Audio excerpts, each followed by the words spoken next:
survive tomorrow in advance? I mean, probably as good as anybody else. It's a good track for us. Didn't show as much pace as we wanted in qualifying, but we had some race runs I thought were really good, and some race runs I thought were really bad, and hopefully we'll favor the ones that are really good, and then we'll be all right.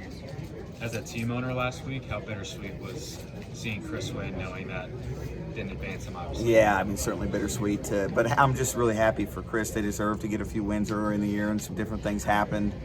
Some in their control, some out of their control. But, he's a great road course racer, and he was due for that win, not just this year, but on the road courses as a whole. And he certainly went out and earned it in every way you can earn it. Did you see any fall off in tires, or was it more like a year ago than this spring? Yeah, I don't know what in the world's going on. We went from not thinking we could make 40 laps to thinking we can run 1,000 laps on tires, and I don't think anybody knows what's going on there. If you do, let me know, Bob. Send me a text. Yeah, do you know what's going to happen tomorrow then with those No, tires? I have no idea. We'll see if Jekyll or Hyde shows up. Is that good when you're trying to, considering your position, would you take Jekyll and Hyde versus total known? I mean, our car was set up for super high tire wear, and that's not what showed up today. So, I would certainly take if it went back to that. Do you think a veteran has an advantage then? Because if tire wear does come into play, you guys probably have the most experience. Yeah, I think I'm set up for it. Our car's set up for it, but we don't know what's going to happen. How much do you anticipate the track changing between now and tomorrow night?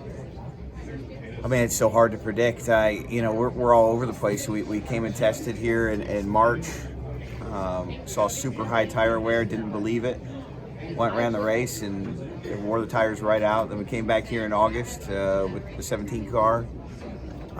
Tires couldn't go 20 laps again. Thought, and that's what we're going to have when we come back, and now we're showing no tire wear. So we have no idea what to expect.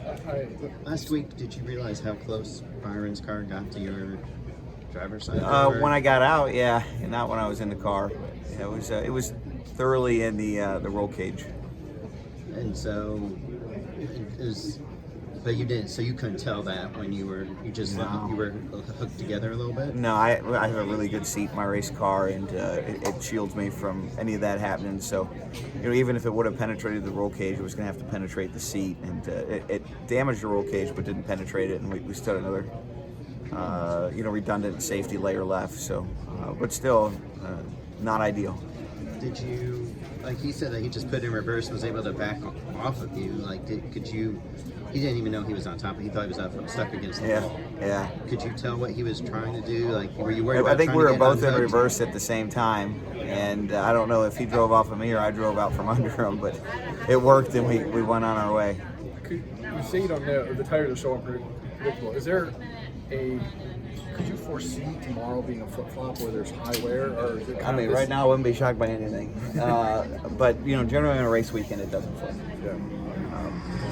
Whatever's going on, we ran as a sport all kinds of DOE, design of experiments to try to find what the variable is, and we don't know as a sport what it is, but clearly there's some variable here we don't understand.